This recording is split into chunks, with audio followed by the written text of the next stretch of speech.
Avant l'Everest, ce sont les gorges de la Sioule qu'il faut gravir. Marc Battard ne vit pas loin, il connaît bien cet endroit. Cette paroi est un bon terrain de jeu pour lui et pour celui qui l'accompagnera en haut de l'Himalaya en 2022.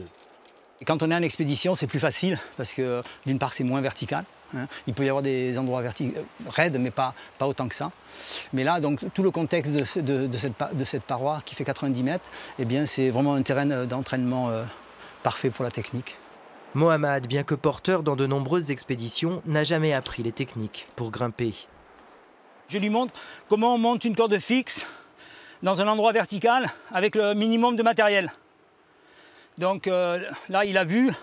Maintenant, je vais redescendre. Il va faire la même chose. L'intérêt aussi, c'est qu'il découvre un peu de lui-même. Donc cet appareil, il ne le connaît pas, mais you never use, Yes. never. Transmettre son art est aussi essentiel pour Marc que de le pratiquer. D'ailleurs, ce projet de gravir l'Everest sans oxygène à 70 ans lui permettra de financer un autre projet tout aussi important à ses yeux, une école de guides de très haute montagne.